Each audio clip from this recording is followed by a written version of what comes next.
Hallo zusammen, hier ist der René von Tract. Schön, dass ihr dabei seid und willkommen zum Einsteiger-Tutorial für Tract. Ich zeige euch, was Tract für eine Anwendung ist, wozu ihr sie einsetzen könnt, wie ihr sie auf verschiedenen Plattformen installiert und am schnellsten damit startet. Weiterhin schauen wir uns die Voraussetzungen für Hard- und Software an, sowie die Stabilität auf unterschiedlichen Geräten. Auch werfen wir einen Blick auf die Kernfunktionalitäten, die Tract bietet. Und damit alles rund läuft, gebe ich euch noch ein paar Tipps aus der Praxis. Dann lasst uns mal loslegen.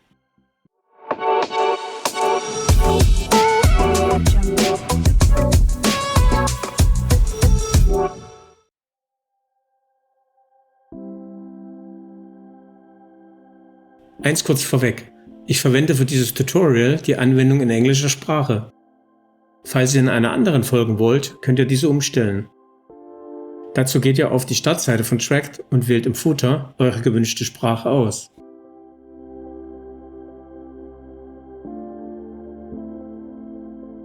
Tract ist eine Überwachungslösung, welche ihr schnell und einfach auf Geräten einrichten könnt, die ihr bereits besitzt. Dabei erstellt ihr ein Portal, an das ihr bis zu 8 Kameras verbinden könnt. Euch stehen 3 verschiedene Sensoren und 2 Rekorder zur Verfügung, um Aufnahmen zu erstellen. Die App ist plattform-, geräte- und browserübergreifend nutzbar. Das bedeutet, ihr könnt die App auf unterschiedlichen Geräten nutzen.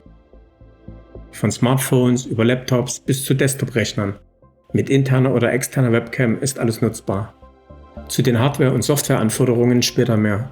Tract ist eine pure Webanwendung. Ihr werdet die Anwendung also nicht in einem App Store suchen, herunterladen und installieren müssen.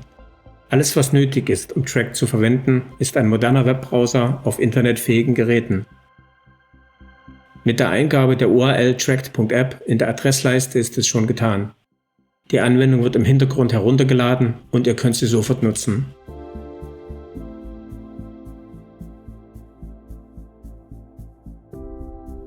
Ihr könnt Tract zur Überwachung von Bereichen, als Sicherheits- oder Spionagekamera und zur Erstellung von Zeitraffer-Videos verwenden. Diese Abgrenzungen sind nicht strikt, sondern eher fließend zu sehen. Schauen wir uns ein paar Beispiele für die einzelnen Anwendungszwecke an, um dies zu verdeutlichen. Mit Tract könnt ihr zum Beispiel den Verkehr überwachen, um herauszufinden, wann die besten Zeitpunkte sind, um morgens in den Tag zu starten oder abends nach Hause zu kommen. So könnt ihr Staus vermeiden und Zeit sparen. Euer Vierbeiner hat ein ungewöhnliches Fressverhalten und euer Tierarzt gibt euch die Aufgabe, es zu beobachten. Nur wie das tun, wenn ihr nicht zu Hause seid? Mit Tract könnt ihr das Verhalten eures Haustiers überwachen, auch von unterwegs. Üben Zeitraffer-Videos eine Faszination auf euch aus? Wolltet ihr schon immer einmal ein eigenes erstellen, nur leider war es zu kompliziert, zu teuer und nahm viel zu viel Zeit in Anspruch? Mit Tract nicht mehr. Erstellt Zeitraffer-Clips vom schmelzendem Eis, wachsendem Gras oder einer Menschenmenge, welche sich durch die Großstadt bewegt. Nur eurer Fantasie sind hier Grenzen gesetzt. Wäre es nicht auch großartig, eine einfach einzurichtende, mobile Anwendung zu haben, die dabei hilft, Sicherheitsprobleme zu lösen? Ich höre hier aber mal auf, weitere Anwendungsbeispiele zu beschreiben. Falls ihr noch tiefer einsteigen wollt, findet ihr auf unserer Homepage Links zu unseren 4 Landingpages. Da findet ihr weitere kurze Videoclips und Stories, welche die Anwendungszwecke verdeutlichen.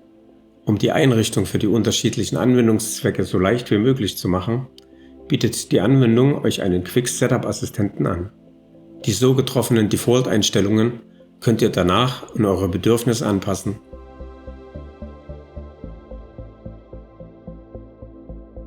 Dank der Weiterentwicklung von Webtechnologien ist es vom Browser aus möglich, auf interne oder extern per USB angeschlossene Kameras zuzugreifen.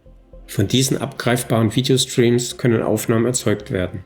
Es ist sogar möglich, diese live zu streamen. Das macht sich Tract zu eigen. Die Anwendung selbst besteht aus 3 Teilen: einem Portal, in dem ihr die aufgezeichneten Inhalte ansehen könnt, der Kamera, welche die Aufnahmen erstellt, und einer Cloud-Lösung, in der die Inhalte gespeichert werden.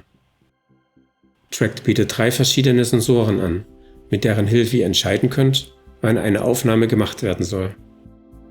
Weiterhin könnt ihr euch zwischen Bild- und Videoaufnahmen entscheiden. Die Anwendung wird durch weitere Funktionalitäten wie automatischem Löschen von Aufzeichnungen, anpassbare Portaloberfläche, Sensoraktivitätsplaner und Sicherheitsfeatures abgerundet.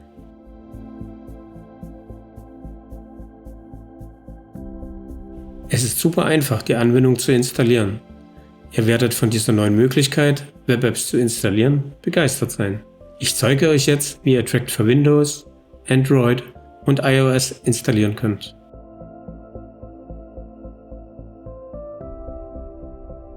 Fangen wir mit Windows an. Ich starte Chrome und gebe tract.app in die Adressleiste ein. Nach ein paar Sekunden taucht in der Adressleiste ein Symbol auf, über das ihr die Anwendung installieren könnt. Klickt da drauf und installiert die Anwendung. Ihr seht sofort, dass die Anwendung in einen anderen Modus schaltet und ihr bekommt ein Icon auf den Desktop, über das ihr die Anwendung in diesem Modus starten könnt. Als nächstes Android. Ich starte wieder Chrome und gebe tract.app in der Adressleiste ein. Öffne das Menü über die 3 Punkte, wähle Anwendung installieren und bestätige nochmal. Jetzt kann ich den Browser schließen. Android installiert die Anwendung und ihr könnt sie wie jede andere Anwendung auf Android benutzen. Und zu guter Letzt noch iOS. Ich starte Safari und gebe tract.app in der Adressleiste ein. Nun klicke ich auf den Share-Button in der Toolbar des Browsers. Das ist der Button mit dem Rechteck und dem Pfeil nach oben. Dann wähle ich die Option zum Homebildschirm hinzufügen und bestätige das nochmal. Auch hier wird ein Icon auf dem Homescreen gelegt, über das man die Anwendung direkt starten kann. Wenn ihr Tract nun so startet, schaut die Anwendung wie eine native Anwendung aus. Ich werde für den Rest des Tutorials mit den so installierten Anwendungen arbeiten, also nicht wundern, wenn ihr einen Browser nicht mehr zu Gesicht bekommt. Die Anwendung läuft immer noch in einem Browser, nur die Oberflächenelemente sind eben nicht mehr sichtbar.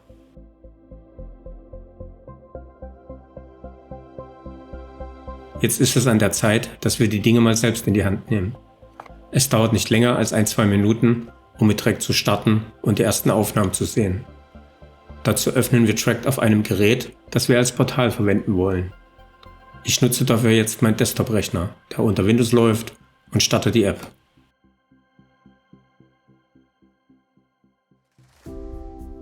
Als erstes müssen wir ein Portal erstellen, also wählen wir auf der Startseite als Portal. Nun müssen wir ein Passwort vergeben und die Nutzungsbedingungen und Datenschutzerklärungen akzeptieren. Bei der Passwortvergabe gibt das System euch einen Hinweis zur Passwortqualität. Hier könnt ihr selbst entscheiden, ob ihr mit einem schwachen oder starken Passwort weitermachen wollt.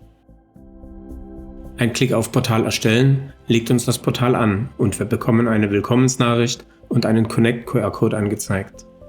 Die Willkommensnachricht weist uns darauf hin, die Portal-URL zu bookmarken und gibt uns eine Option, angemeldet zu bleiben. Ich verwende sie mal. Den QR-Code nutzen wir gleich, um unsere erste Kamera zu koppeln. Ihr seht, dass hier ein Countdown runterzählt. Wir haben also nur eine gewisse Zeit, um eine Kamera mit unserem Portal zu verbinden. Falls der Countdown abgelaufen ist, verschwindet der QR-Code. Aber keine Sorge, ihr könnt über das Menü jederzeit einen neuen anzeigen lassen.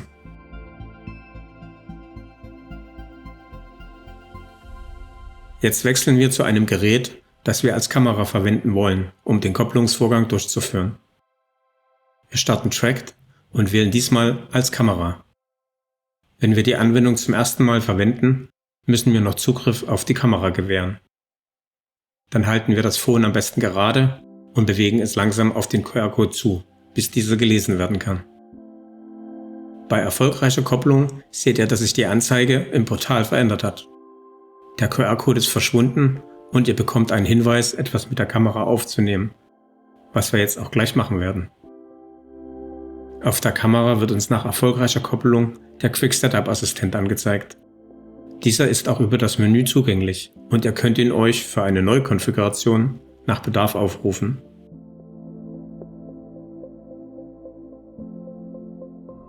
Im Quick Setup Assistenten wählen wir die erste Option Bereiche überwachen und übernehmen die Einstellung mit einem Tab auf Anwenden. Jetzt positionieren wir die Kamera und starten mit der Überwachung. Ihr könnt sehen, wie die Anwendung sofort anfängt zu arbeiten. In unserer gewählten Einstellung wird beim Start zuerst eine Aufnahme erstellt und in die Cloud hochgeladen. Sehen wir uns den Aufnahmebildschirm etwas genauer an.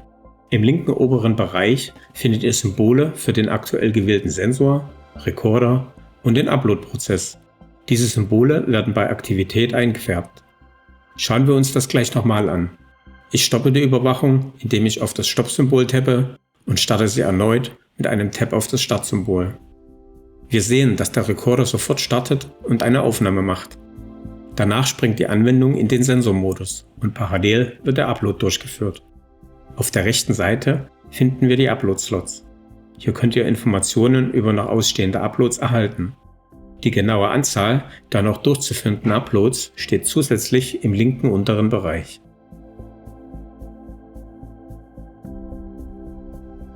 Um euch den Upload-Prozess besser zeigen zu können und zusätzlich zu demonstrieren, wie das mit der Videoaufnahme funktioniert, ändern wir nun den Anwendungszweck zu einer Spionagekamera.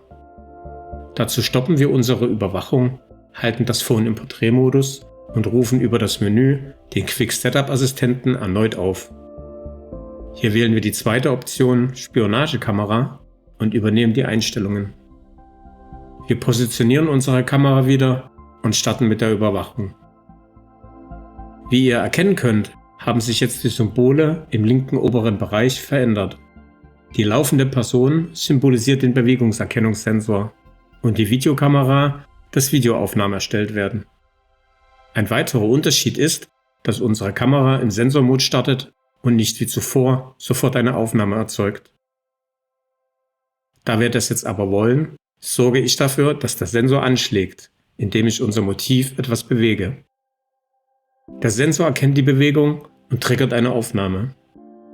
Ich bewege unser Motiv ein wenig, damit wir später beim Anschauen des Videos etwas Bewegung sehen. Nachdem die Aufzeichnung beendet ist, wechselt unsere Kamera wieder in den Sensormodus und startet den Upload. Hier im Upload-Slot könnt ihr das Datum, die Art, Bild oder Video, den Fortschritt des Upload-Prozesses und die Dateigröße der Aufzeichnung sehen. Im Überwachungsmodus verhindert Tracked das Sperren des Bildschirms durch das Betriebssystem und zeigt selbst nach 2 Minuten ein schwarzes Overlay mit dem Tracked-Logo an.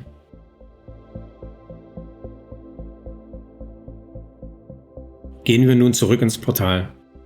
In der Hauptansicht wird immer die aktuelle Aufnahme angezeigt. Am oberen Rand befinden sich Symbole, welche uns Zugang zu weiteren Funktionen bieten.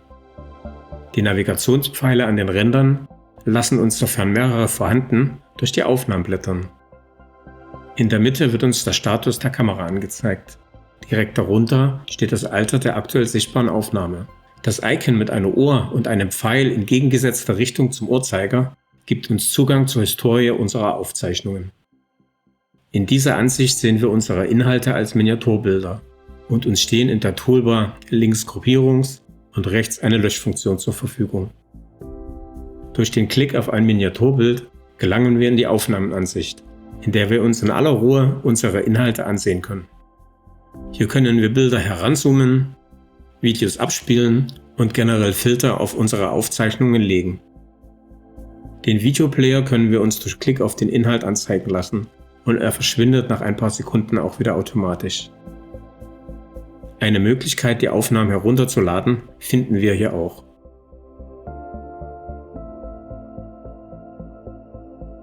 Eine andere spannende Sache möchte ich euch zum Abschluss dieser Vorstellung noch zeigen. Dazu gehen wir durch Klicken auf die Navigationspfeile in der linken oberen Ecke zurück zur Portalansicht. Am rechten oberen Rand befindet sich, falls eure Kameraanwendung läuft, ein Videokamerasymbol. Darüber könnt ihr einen Livestream eurer Kamera aufrufen. Wenn ihr das macht, seht ihr kurz eine Verbindungsansicht und dann den Stream von eurer Kamera. Das soll es für den Start erstmal gewesen sein. Es wird weitere dedizierte Tutorials für die Kamera und das Portal geben, in denen ich euch alle Funktionalitäten und Einstellungsmöglichkeiten der beiden Anwendungen vorstelle. Darüber hinaus wird es Tutorials zu den einzelnen Hauptanwendungszwecken geben, wie zum Beispiel das Erstellen von Zeitraffer-Videos.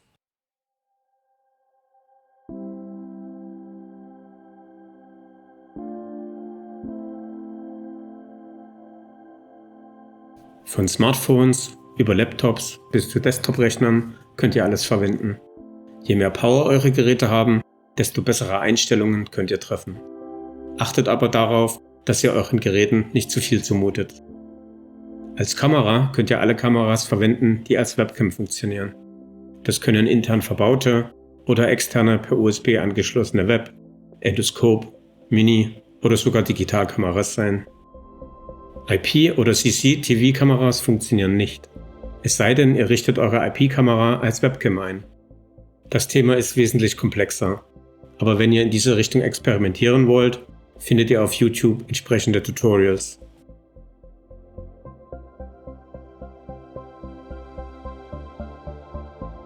Ihr könnt Tracked auf Windows mit auf Chromium basierten Browsern wie Chrome und Edge nutzen. Auf Android wird Chrome Mobile unterstützt. Der Support für iOS Safari ist in einem experimentellen Stadium und es sind extra Einstellungen vorzunehmen. Hierzu findet ihr einen kurzen Guide auf unserer Homepage. Es wird auch ein extra How-To-Video dafür geben. Grundlegend empfehle ich euch, der Evergreen-Strategie zu folgen und Betriebssystem und Browser auf dem aktuellen Stand zu halten. Dies gilt falls möglich auch für Grafikkarten und Kameratreiber.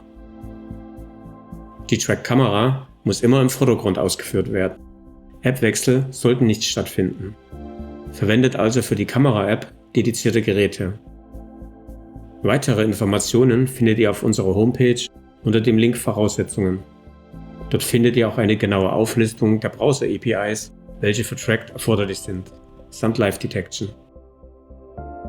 Da davon auszugehen ist, dass andere Hersteller von Browsern ebenfalls moderne APIs implementieren werden, wird Tracked sicherlich in Zukunft auch auf anderen Browsern lauffähig sein.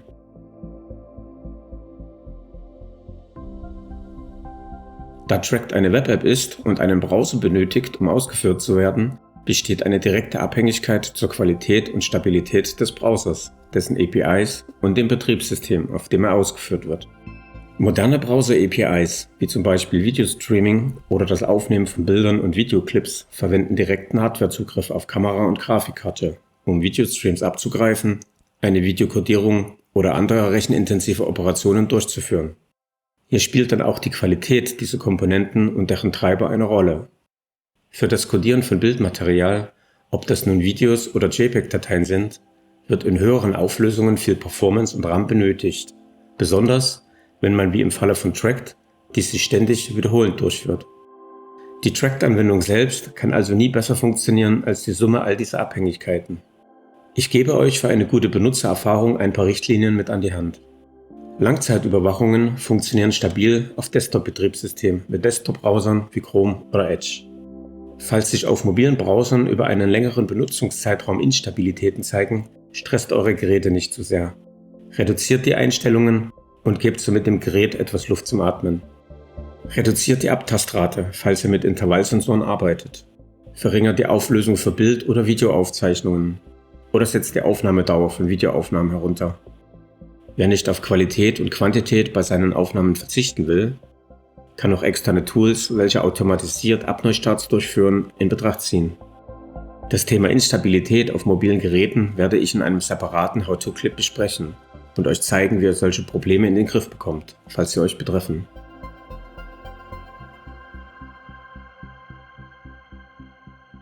Zurück zur Anwendung. Ich möchte euch noch die Key Features von Tracked vorstellen. Ich kann nicht alle vorführen, da sonst das Tutorial zu lang wird, aber zumindest möchte ich ein paar kurz anreißen.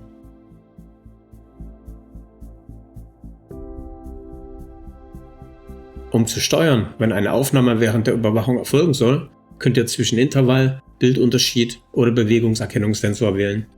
Der Intervall- und der Bewegungserkennungssensor machen genau das, was der Name schon verrät. Der Bildunterschiedsensor ist im Kern auch ein Intervallsensor. Er löst dann nicht sofort eine Aufnahme aus, sondern erstellt einen Snapshot, den er mit dem Snapshot, den er beim Start erstellt hat, vergleicht. Und nur bei einem erkennbaren Unterschied wird eine Aufnahme ausgelöst.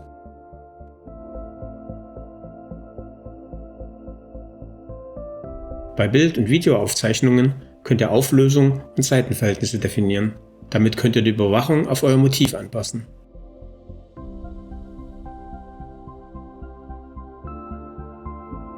Ihr könnt bis zu 8 Kameras an ein Portal koppeln und für jede eine eigene Löschrichtlinie für die aufgenommenen Inhalte festlegen.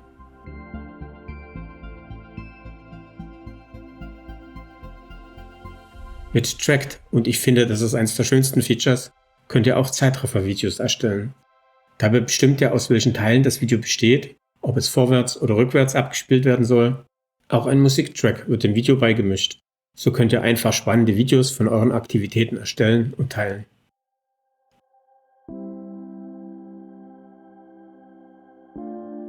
Weitere Features wie Live-Video-Stream, Web-Push-Benachrichtigungen bei neuen Aufnahmen, anpassbare Portaloberfläche, Sensoraktivitätszeiten und. Besprechen wir dann in dedizierten Tutorials für die Tracked-Kamera und das Tracked-Portal.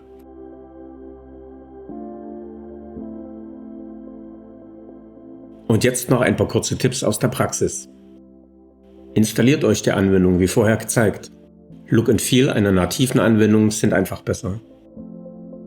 Die meisten Kameras haben eine Aktivitäts-LED, welche angeht, wenn die Kamera verwendet wird.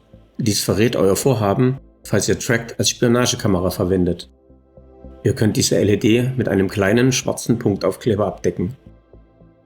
Kamerastative, Halterungen, Anti-Rutsch-Gel-Pads sind gut geeignet, um eure Geräte während einer Überwachung in Position zu halten. Bei schlechten Lichtverhältnissen empfiehlt es sich, LED-Nachtlichter zu verwenden.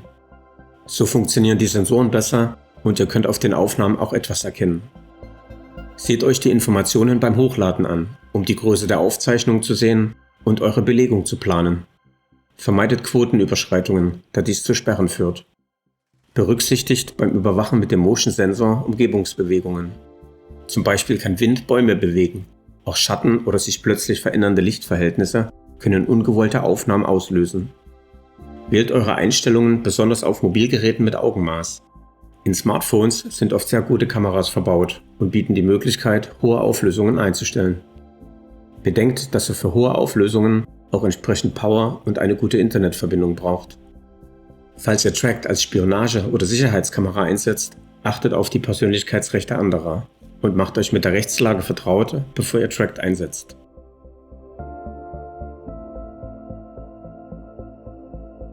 Einen Hinweis auf unsere FAQs und Guides möchte ich euch noch geben. Ihr findet sie auf der Startseite von Tracked im Footer. Dort den jeweiligen Links folgen. Da wird sicherlich noch die ein oder andere offene Frage beantwortet werden können. Wir sind am Ende dieses Tutorials angelangt und ich hoffe, ihr habt einen guten ersten Eindruck von Tracked bekommen. Wenn ihr mir Feedback geben möchtet, Fragen oder Anregungen habt, schreibt es mir in die Kommentare. Neben weiteren Tutorials sind auch kurze How-To-Clips zu Tracked geplant. Wenn ihr da spezielle Wünsche habt, lasst es mich gern wissen. Falls es unter euch Content Creators oder Tech-Influencer gibt, die gern über Tracked berichten möchten, nehmt bitte Kontakt zu mir auf. Die E-Mail steht im Kanal, ich würde mich freuen, von euch zu lesen und zu sehen, was ihr mit Tracked alles anstellt. Euch hat das Tutorial gefallen? Dann würde ich mich über einen Daumen nach oben freuen. Bitte macht das auch, wenn ihr von dieser Art von Content mehr sehen möchtet. Danke für eure Zeit und viel Spaß beim Ausprobieren von Tracked.